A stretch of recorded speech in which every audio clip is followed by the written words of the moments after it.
Hi guys. Today we have outstanding guest, Ashton Hunt from Crypto Protocol IO. It's the first multi-layer DeFi protocol aiming to improve the utility of on-chain carbon credits. So it's a very hot topic by all means.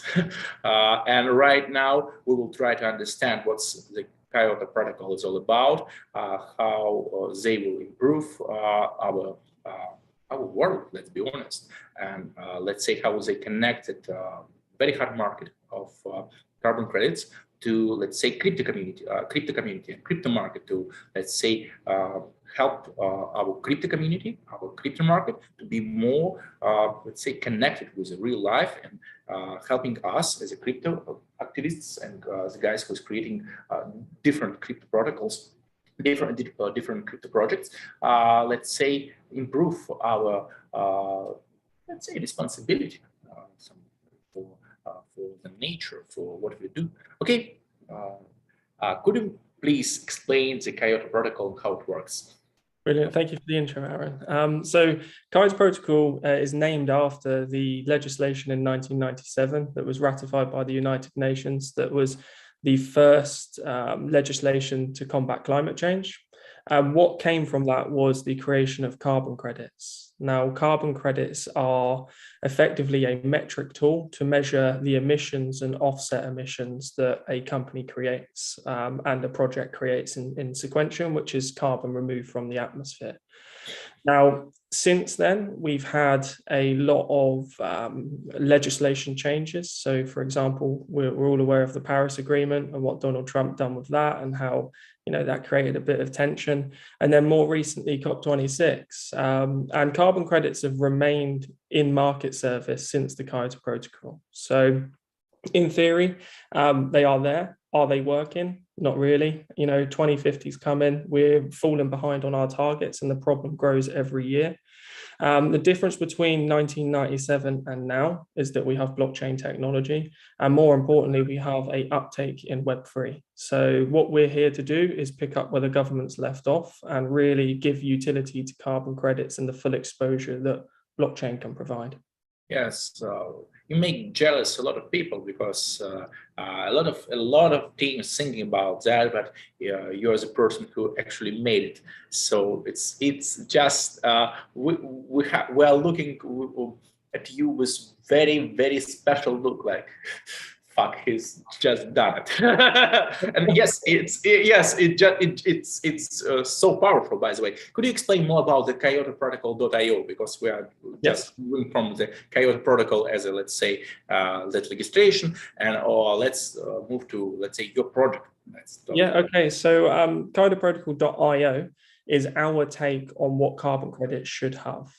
So we've got a solution that basically brings carbon credits on chain, but we take the best of what DeFi offers. So through yield farming, true decentralization, multi-chain bridges, carbon credit dexes, we basically roll that out on multiple chains, as well as hosting our own layer 1 blockchain. So treat us like the first of its type, but a liquidity protocol that's aimed at basically providing liquidity to clean projects that generate carbon offset.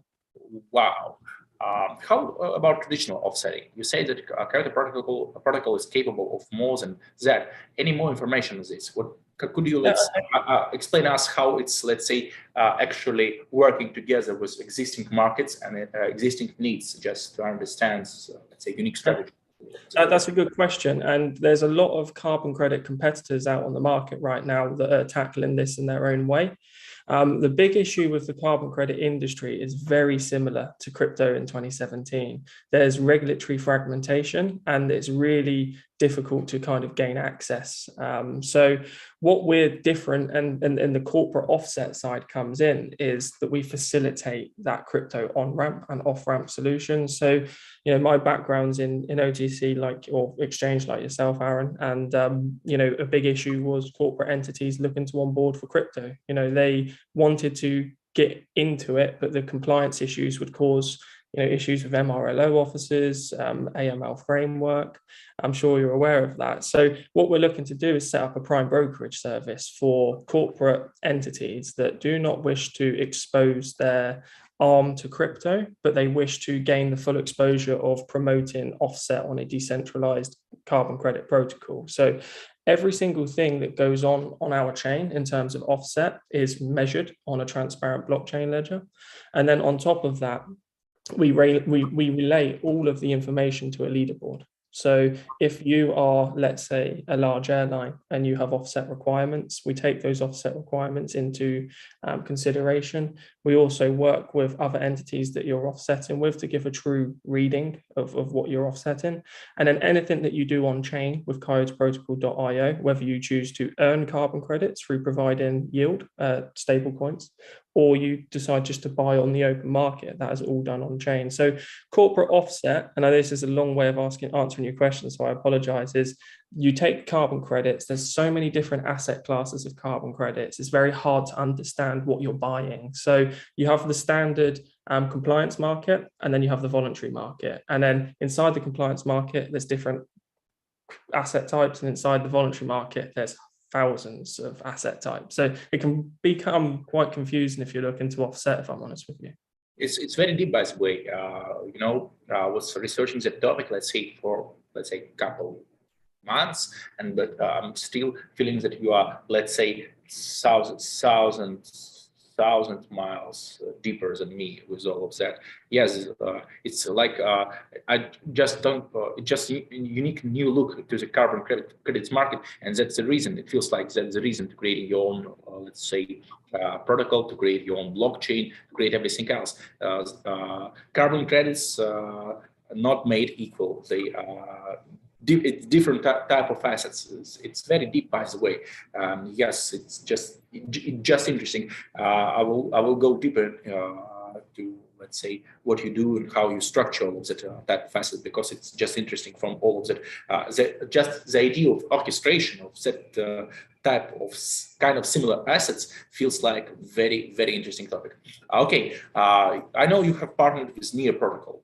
Big guys, multi-billion corporation, very successful, to create first carbon credit marketplace. Could you please explain what a carbon credit marketplace is all about? Okay, brilliant. So yeah, as we know, we're on our social media, you see that we've received a grant from Near Protocol. That is to roll out our first carbon credit marketplace, which is going to be built exclusively on Near initially. And effectively what that is a hub for all businesses, users, whether you're an individual or a corporate, to access certified carbon credits. Now, what that allows us to do is also open up the availability to the $350 million that Near have just raised and invested to businesses building on chain, to provide liquidity and generate offset for their business, let's say their business operations passively. So let's say, your business creates 1,000 tons a year. Instead of expending that and buying the carbon credits, you can provide liquidity. And then what we do is we draw down on the liquidity in a DAO type function, and we fund clean projects. So similar to what you're doing at Elmas with your vision and you're funding that, what we do is we part in agriculture, preservation, anything that sequestrates carbon. We then get that assayed and verified by an independent body subject to the asset class. And then we create a synthetic carbon credit and then airdrop them back to you as an individual for a liquidity providing. You can then sell that on our marketplace. Oh, it's very interesting. By the way, I could solve the business operation problems just investing. I should not just I could not just bought it, but just invested, locked somehow, and then get everything I need for my operation. Okay. What about, the legal perspective? Because as we already mentioned, the European Union have their own standards, and the marine industries have their own standards, and the United States also their own standards. How you could navigate, and how your potential the investor could navigate through all of that complexity, how it's even possible? Yeah, that's actually a really good question, because that's the problem we're trying to solve effectively, right? There's too many asset classes, and the asset classes that are around need to really be tested to ensure that they are of standard. If they are on Coyote protocol, it means they have a tangible value and they have an asset class behind them. I know, for example, Toucan and ClimaDAO, which they're not competitors because we can integrate with them. It's about obviously progressing, not competing, but they're currently in discussions with Vera, and Vera have kind of kicked off about assets on chain, carbon credits on chain. So there is a bit of a movement, which is why I say it's very comparable to crypto in 2017. The true answer is we're 3 months away right now from our carbon credit marketplace, and in legislation, in terms of regulatory changes for crypto, that's a lifetime. So we are only going to incorporate on our DEX assets that we can create as a synthetic carbon credit, and we're incredibly mindful of Securities Act and ensuring that we are compliant of all of the above. The foundation is based in Dubai, and then we'll have SPVs that kind of adhere to the regulatory compliance that we need to. Got it. There's a quick question regarding. There's a quick question from our audience. Will you have IDO? So, are you aiming to have an IDO? So the only way to get Coyote protocol is fair launch. Fair launch is June 30th. There's 49% of the supply available. Yeah, so if you're interested in kind of taking part in that, you hop into the VC chat, the Telegram, where we hold VCs every day, or if you're a Discord person, come over to Discord and we open up the VC chat for daily questions on that. So. Got it. Okay. Tell us a little more about your team. How did you meet them? What kind of, let's say, individuals you have in your team? Because it's a very complicated topic. I mean, from legal perspective, from scientific perspective, from, let's say, strategy perspective, from GR, government relationship perspective. What kind of, let's say, team do you have to handle all of that complexity? Yeah, so Coyote Protocol's team, we're actually quite diverse. So we form, a band of what I would consider, I'm a bit of a degen myself in crypto, all the way up to regulated individuals by the FCA. So we've got a good mixture in there. To give a bit of background on that, I've been in crypto since 2016 myself. I've had businesses in crypto, and I've traded a lot in the space, especially through the OTC. And that's where I met one of the individuals, and actually, probably a couple other of the team as well. So it's really been from a working relationship, and we flowered it out. And we've got, for example, the chap that first took blockchain to the Canadian banks, the Royal Bank of Canada, he's advising on our team. So yeah, I can't give too much because we're doxing on Thursday. So coyoteprotocol.io, you'll see our full team, or most of our team on there, and yeah, connected to our professional profiles. Wonderful. Okay, wonderful. Can you tell us more about the Genesis pool launch? What is it, Genesis pool, and how it will, let's say, operate? Okay, so this is one for the DeFi lovers. So we coined the name Genesis Pool. It's our innovative spin on giving utility to a quite popular DeFi smart contract. So we've adjusted the smart contract to distribute our layer 1 blockchain token. So the layer 1 blockchain token is effectively the share token of the whole coyoteprotocol.io ecosystem. And by participating in our fair launch on June 30th, users will get 916,474% fixed APY. And that's done over a quantitative rebase formula that has hardwired tokenomics to sustain its APY, as well as external revenues from the aforementioned marketplace and other business utilities that Coyote Protocol has. Well, at Elmas, our primary objective is to create a community of the future and meta community in which people may finally live in harmony with nature and utilizing cutting-edge technologies.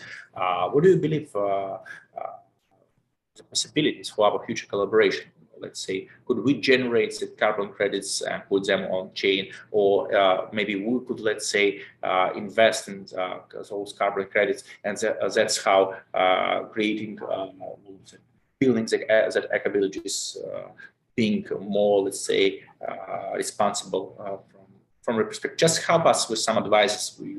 Yeah, okay. So obviously Elmas is a very interesting project. It's probably one of very few that are bringing, crypto community to the real world effectively, from our screens to a nice little resort. And Coyote Protocol can integrate in multiple ways. So we're a movement more than anything. So even if you don't want to participate in our tokenomic ecosystem, what it actually is about is providing proof that you can utilize DeFi, you can utilize smart contracts, and you can do good for the world. We could integrate Elmas in multiple ways. So firstly, joining our blockchain alliance. So any project that's blockchain driven can come on board. And then it's about seeing how, it's unquestionable with Elmas, but seeing how sustainability, how driven you are on sustainability and how we can integrate. So obviously us being a layer one and us building on blockchain applications, we can integrate multiple ways to your technology. So, and I look forward to conversations on that and further collaborations. Thank you so much. Thank you for your advice. I hope you help us with all of the details. We have very beautiful, let's say, agriculture robotics ecosystem in partnership with AirSense. Also, we have very complicated, let's say, satellites helping us with all of the data. So we have also a couple very interesting, solutions, and I hope, let's say, that your advice will be very important. Well, yeah, look, we can make Elmas carbon negative passively, so it's that's the way to be. And again, it's not about being carbon neutral anymore. We've had 20, 30, 40, 50 years of not being carbon neutral, let alone carbon negative. So it's about really undoing. So got it. Thank you for that absolutely wonderful conversation. I hope that your project will be, let's say, I hope to see that outstanding future of all of that protocol, mostly because of that, let's say, responsibility for that orchestration. Because as you already mentioned, we have so many asset classes, and we need somebody who, let's say, who understands that and, let's say, structure that for other businesses, not just blockchain, but just the regular businesses, because somebody need to orchestrate all of that complexity, and that's why I hope you will be, let's say, multi-billion person one day. So and do you know what? It's about tangible value as well, because the bear in the room with carbon credits is that it needs to be profitable to be sustainable. Otherwise, you're not forced as an individual. It's within your core values to provide sustainability within your business model. You're not obliged to at this point in time. And with carbon credits, if you can't make it financially incentivized, it's not going to take off. It's exactly the same as Bitcoin. Bitcoin's popularity, yes, the technology is great. It started a revolution, but the headlines was the price appreciation, the price depreciation. Those are the things that hit the headlines. And if we can do that with carbon credits, but show a passive way, and then help businesses such as Elmas, build and contribute towards reducing carbon damages, that's what we're about. And it's about also, communities intermingling and providing, flow within communities to projects that are supporting a sustainable future. Yes, it's very important. And from the overall perspective, it's very important to connect our crypto industry to the real world, because that's why we will be disconnected from all of that Bitcoin fluctuation. And I'm not willing, let's say, to be related to some strange market manipulations, because if we are connected with the real world, we're connected with something real. We are more agile, more strong than as a crypto industry. So thank you so much for helping, let's say, building or integrating the real world into crypto economy. Thank you for that wonderful conversation. See you during the next weeks. Brilliant, Alex. Aaron, have a great time in Mexico. Enjoy your afternoon or evening now. It's 10 a.m. It's 10 a.m. Wow, look, you've got the full day. So enjoy the full day. Have a great one. And thank